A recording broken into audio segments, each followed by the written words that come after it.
Bonjour à tous, nous continuons dans la veine des auteurs qui ressemblent à Pierre Virion, mais aussi Henri Coston et d'autres. Aujourd'hui, je vous propose ma lecture, ma fiche de lecture du livre Le plan de domination mondiale de la contre-église, l'apostasie des nations et le gouvernement mondial, par H. Le Caron. Alors, c'est un ouvrage assez rare, et il nous apportera un regard légèrement différent de Pierre Virion, mais on reste dans les mêmes thématiques. Donc dans cette fiche de lecture que vous pouvez retrouver sur Patreon, je vous ai mis le lien dans la description, vous avez les informations générales de l'ouvrage, la structure, les thèmes principaux abordés, c'est-à-dire le plan de Satan, la contre-église, l'apostasie des nations, les luttes historiques contre l'église, le mondialisme et ses acteurs, la responsabilité personnelle, donc de l'Église catholique, une analyse et réflexion de l'ouvrage, et une conclusion synthétique. Et là, je vous propose aujourd'hui de directement vous lire des résumés détaillés de chacune des parties. Avant-propos et introduction, l'apostasie des nations et le gouvernement mondial. Avant-propos. Cet avant-propos du livre présente l'auteur, H. Le Caron, comme un spécialiste des questions révolutionnaires, notamment à travers une grille de lecture catholique traditionnelle. L'introduction met en avant l'idée que les événements historiques et contemporains ne peuvent être pleinement compris qu'à la lumière des enseignements de l'Église catholique et de la foi chrétienne. L'auteur se focalise sur la notion de révolution qu'il identifie comme une rébellion contre l'ordre divin. Selon lui, la révolution ne se limite pas à un simple changement politique, mais incarne la lutte entre la créature et son créateur. Un phénomène que saint Paul qualifie de mystère d'iniquité. Cette rébellion vise à établir une contre-église qui prépare le règne de l'Antéchrist à la fin des temps. L'avant-propos fait également mention d'un soutien institutionnel à l'œuvre de Le Caron, notamment par le cardinal Pizardo, qui loue le travail de l'auteur. Le cardinal exprime son admiration pour la profondeur théologique et historique du texte ancré dans la révélation divine et le bon sens. L'objectif de l'auteur est de fournir une analyse précise et sérieuse de ce qu'il perçoit comme une conspiration mondiale contre l'Église, tout en se basant sur des sources qu'il juge incontestables. Le Caron affirme vouloir éviter les simples affirmations non fondées et préfère s'appuyer sur des textes qu'il estime crédibles pour démontrer l'existence d'un plan de domination mondiale orchestré par la contre-Église. Résumé de l'introduction. L'apostasie des nations et le gouvernement mondial. Dans l'introduction, Le Caron aborde le thème de l'apostasie des nations, un concept central dans son analyse du monde moderne. Il explique que la société contemporaine s'éloigne de plus en plus des principes chrétiens, ce qui, selon lui, prépare l'avènement d'un gouvernement mondial anti-chrétien. L'auteur admet qu'il n'était pas initialement intéressé par ces questions, pensant qu'il y avait beaucoup d'affirmations mais peu de preuves. Cependant, après avoir étudié des ouvrages sérieux sur ces sujets, il était convaincu qu'un plan bien orchestré existe pour soumettre l'humanité à une domination mondiale qui s'oppose à Dieu et à son ordre divin. Le Caron décrit cela comme une tentative monstrueuse d'asservissement, si bien, et bien que cela puisse sembler incroyable, il insiste sur le fait que les preuves abondent dans les documents historiques et religieux. Le Caron s'efforce de démontrer que cette apostasie des nations, entre guillemets, est un phénomène voulu et orchestré par les ennemis de l'Église. Il souligne que cette évolution historique est nécessaire pour permettre l'instauration d'un gouvernement mondial où la religion et l'autorité chrétienne seront totalement écartées. Il relie cet agenda mondialiste à une prophétie biblique, notamment celle de saint Paul, qui annonçait que l'Antéchrist régnerait pendant une brève période après que les nations aient tourné le dos à Dieu. L'auteur évoque également la figure de Satan, qu'il perçoit comme l'instigateur de cette vaste conspiration. Satan, selon lui, cherche non seulement à détourner les hommes de Dieu, mais aussi à instaurer une domination totale, où il serait vénéré comme un dieu.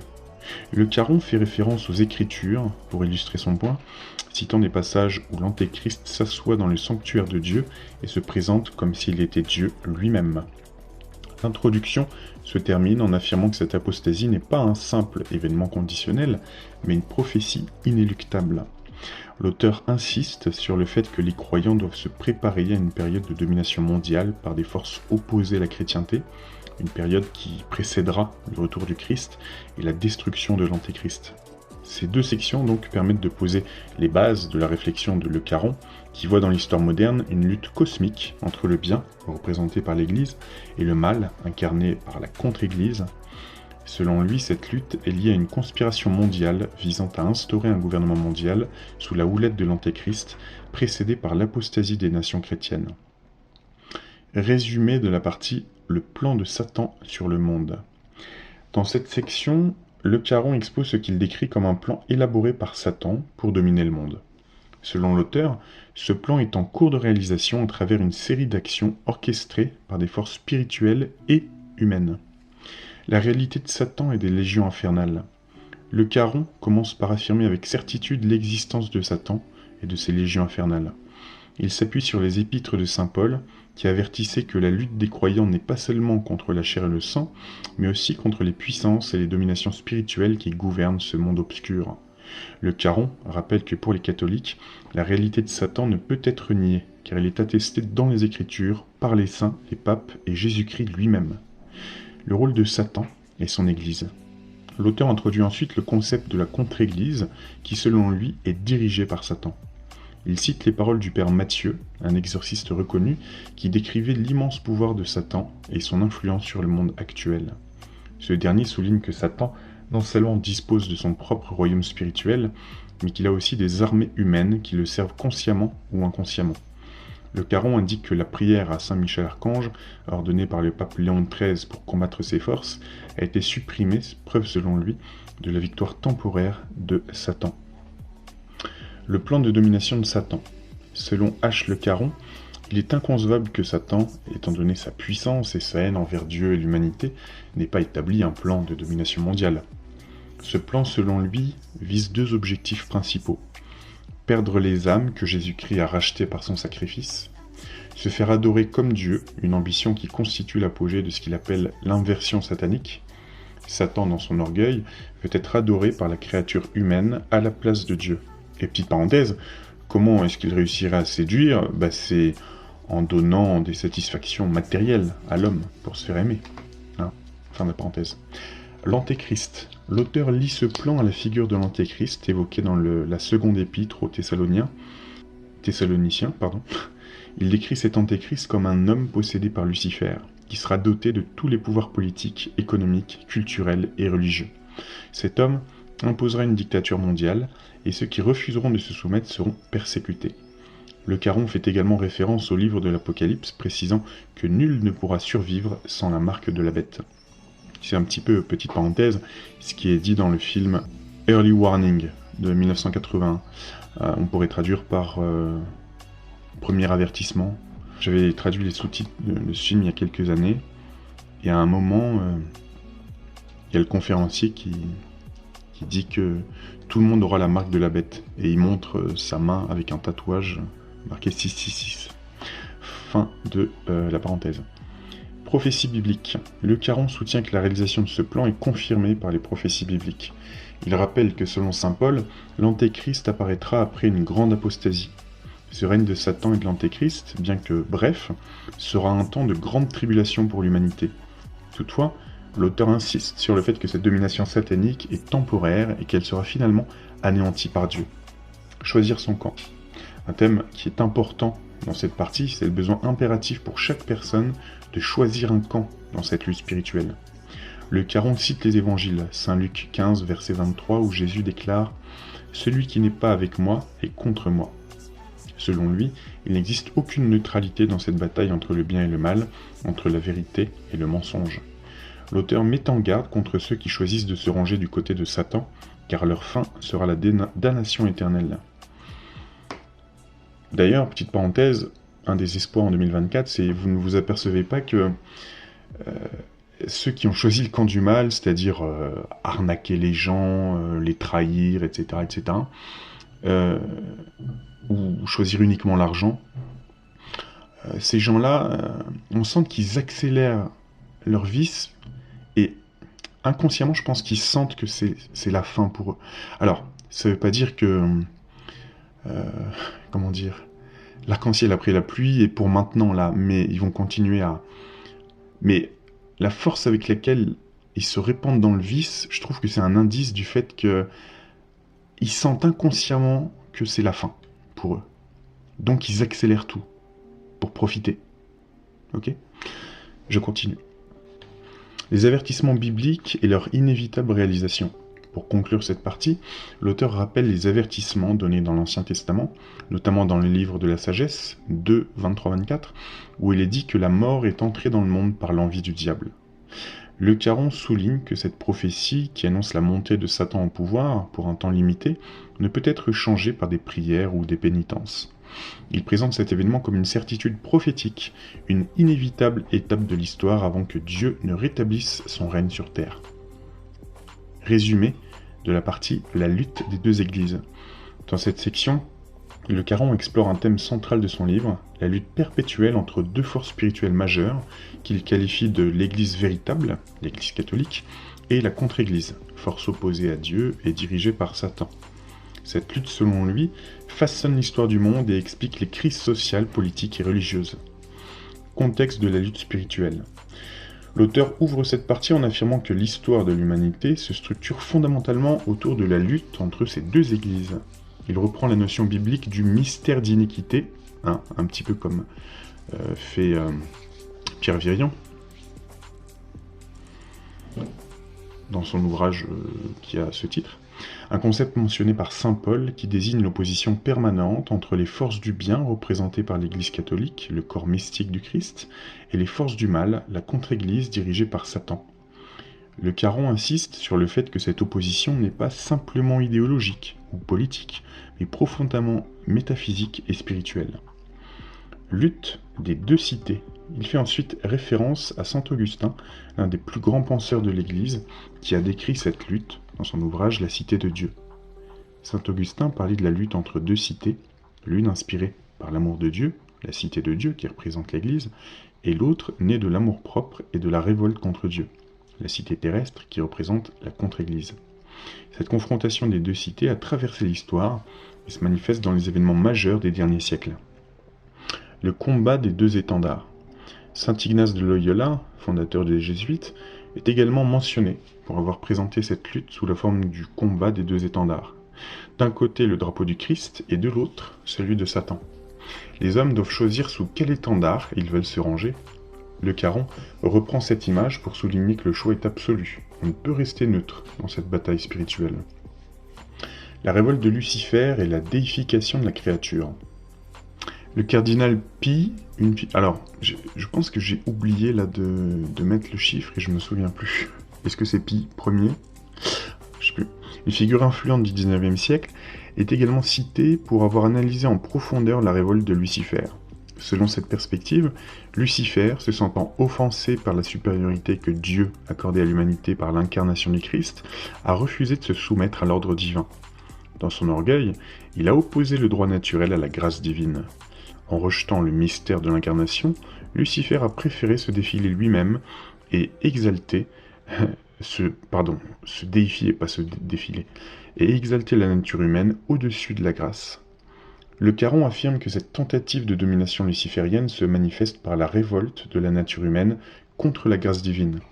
Selon lui, cette révolte se traduit par la volonté d'établir une société exclusivement fondée sur les capacités humaines, en excluant Dieu et en glorifiant la créature. Ce projet révolutionnaire est en réalité une manifestation de la contre-église qui cherche à instaurer un ordre terrestre déifié sans l'intervention divine. Petite parenthèse, vous êtes bien aperçu que c'était un peu le message des cérémonies des Jeux Olympiques récemment là. Hein, eux, ils veulent ça. Mais les gens commencent à se soulever, à se rebeller, j'ai l'impression. Fin de la parenthèse. L'échec inévitable de la révolte. Le Caron insiste sur le fait que ce projet prométhéen, c'est-à-dire le désir de construire une utopie humaine sans Dieu, est voué à l'échec. Alors, deuxième parenthèse ici, et ça va être en rapport avec les Jeux Olympiques dont je vous parlais. Sur Twitter, j'avais répondu à quelqu'un qui disait c'est quoi cette figure dorée à votre avis et certains disaient ah ben c'est l'homme futur, mi-robot, mi-machin, mi-insecte, je sais pas quoi. Non, moi j'ai dit pour moi c'est Prométhée. Je l'ai vu immédiatement. C'est-à-dire le désir de construire une utopie humaine sans Dieu.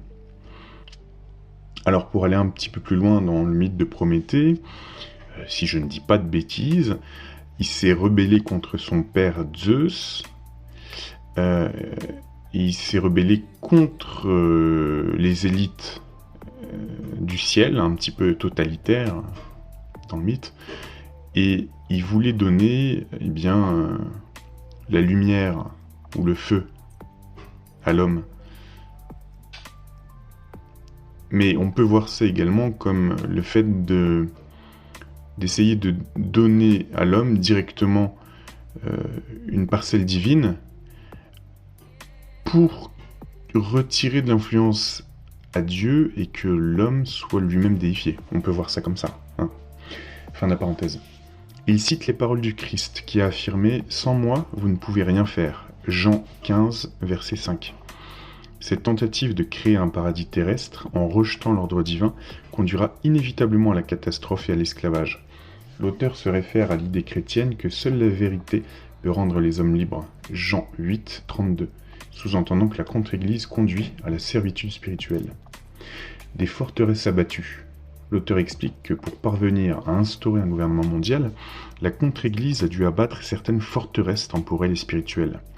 Parmi ces forteresses, il cite la monarchie française, qui a longtemps été un glaive temporel pour protéger la chrétienté, la monarchie autrichienne, qui, comme la monarchie française, a été une puissante force de soutien à l'Église catholique. Ces monarchies, par leur influence et leur attachement à la foi chrétienne, constituaient des obstacles majeurs au plan de la contre-église, c'est pourquoi elles ont été visées et renversées par la Révolution.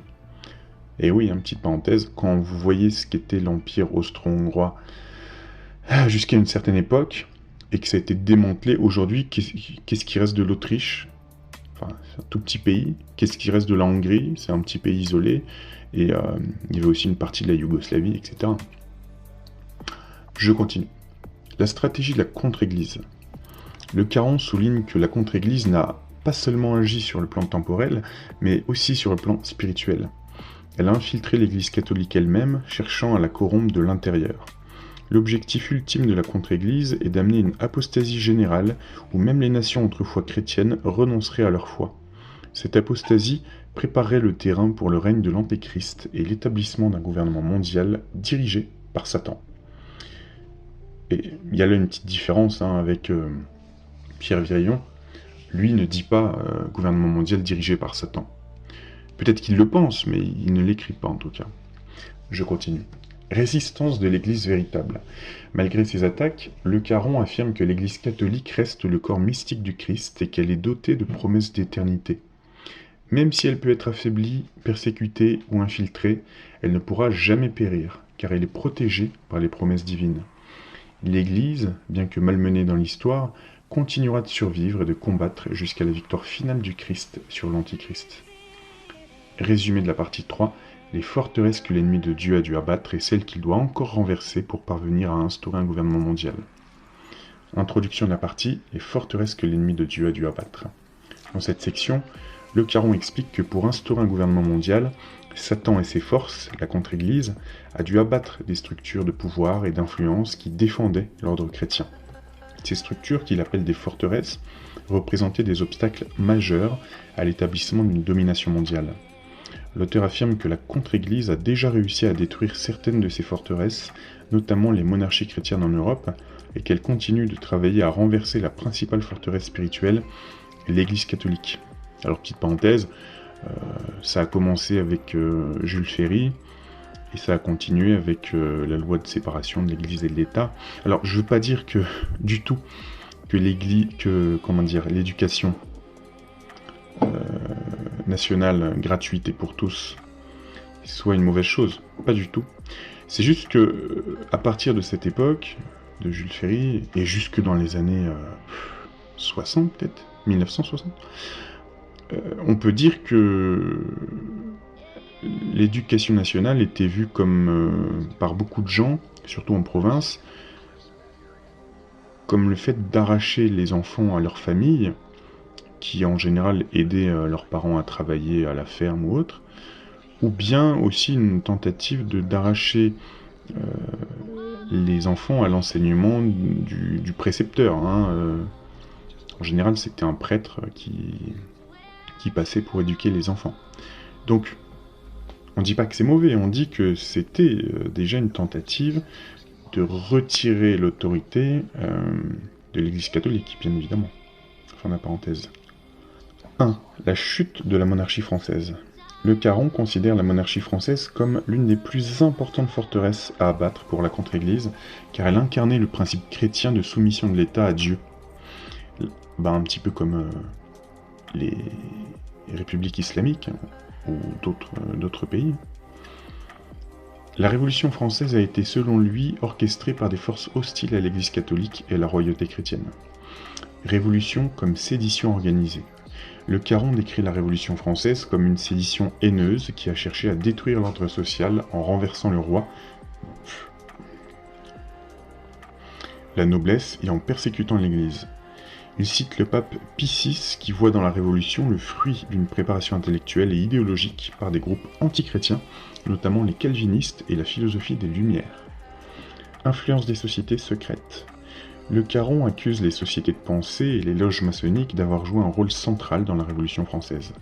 Selon lui, des figures importantes comme Voltaire, Philippe Égalité et d'autres révolutionnaires étaient des francs-maçons engagés à détruire la monarchie et l'Église catholique. Il mentionne également que la mort de Louis XVI aurait été décidée dans des cercles maçonniques internationaux. Un échec spirituel. Le Caron voit dans la Révolution française un jugement divin contre la France, qui n'avait pas consacré son royaume au cœur sacré de Jésus, comme l'avait demandé sainte Marguerite Marie Alacoque au roi Louis XIV. Il estime que cet événement a marqué le début d'une grande apostasie en France, préparant le terrain pour la domination de la contre-Église. 2. La chute de la monarchie autrichienne. La monarchie autrichienne, représentée par la maison des Habsbourg, est la deuxième grande forteresse que Satan devait abattre pour avancer son projet mondialiste. Rôle de la monarchie autrichienne. L'Empire d'Autriche-Hongrie a longtemps joué en Europe centrale un rôle semblable à celui de la monarchie française, en tant que protecteur de la foi catholique. Le Caron décrit la chute de la monarchie autrichienne comme une étape essentielle pour affaiblir la chrétienté en Europe. Traité de Versailles.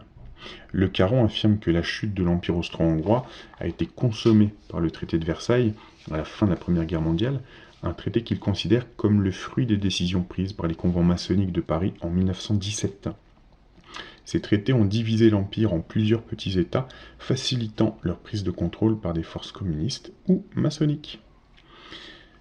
Alors, petite parenthèse, c'était un petit peu pareil avec le Saint-Empire romain germanique, qui était morcelé en plein de petits États, et j'imagine qu'elle était facile pour les forces de la Révolution, comme les Illuminés de Bavière, puis par les Carbonari, de petit à petit prendre le contrôle de ce qui s'appellera l'Allemagne plus tard. L'Italie aussi. L'Italie unifiée, enfin... Tout ça est la même chose. Échec des tentatives de paix. L'empereur Charles Ier, dernier empereur d'Autriche, a tenté de négocier une paix séparée avec les Alliés, mais ses efforts ont échoué, en partie à cause de l'influence des loges maçonniques. Le Caron voit dans cet échec la preuve que les puissances révolutionnaires voulaient la destruction totale de la monarchie catholique. 3. L'assaut contre l'Église catholique, forteresse spirituelle. L'Église catholique, en tant que forteresse spirituelle, est la cible ultime de la contre-Église. Si les monarchies chrétiennes ont été des glaives temporels de l'Église, le pouvoir spirituel réside dans la foi catholique elle-même. Sur le terrain extérieur, l'attaque contre l'Église catholique s'est d'abord manifestée sur le plan extérieur, à travers des persécutions et des révolutions qui visaient à affaiblir son influence sur les États et la société. Révolution et guerre. Le Caron souligne que les bouleversements politiques et militaires qui ont secoué l'Europe, comme les guerres napoléoniennes ou la Révolution française, ont permis de diffuser des idées antichrétiennes et de miner l'autorité de l'Église. Ces événements sont vus comme des châtiments divins provoqués par l'abandon des principes chrétiens. Lucifer détaché de l'enfer. L'auteur se réfère à l'apparition de la Vierge à La Salette en 1846, où elle prédit que Lucifer serait détaché de l'enfer en 1864, entraînant la propagation du communisme et de l'athéisme à travers le monde. Cette prophétie est liée à la montée de la première internationale de Karl Marx en 1864, une organisation que le Caron voit comme un instrument du mondialisme satanique.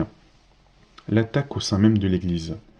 Le Caron explique que la contre-Église ne s'est pas contentée d'attaquer l'Église de l'extérieur, mais elle a aussi cherché à infiltrer ses rangs et à corrompre ses enseignements. L'infiltration moderniste. Selon l'auteur, les idées modernistes ont infiltré l'Église catholique à travers des penseurs et des mouvements internes, comme Lamennais, qui prônait une réconciliation entre le catholicisme et les idéaux de la Révolution. Le Caron voit dans ces courants modernistes une tentative de détourner l'Église de sa mission divine, en la faisant pactiser avec l'erreur. Corruption des doctrines. L'auteur accuse certains théologiens du Concile Vatican II d'avoir favorisé cette infiltration en minimisant la spécificité de la foi catholique et en ouvrant la voie à un œcuménisme déviant.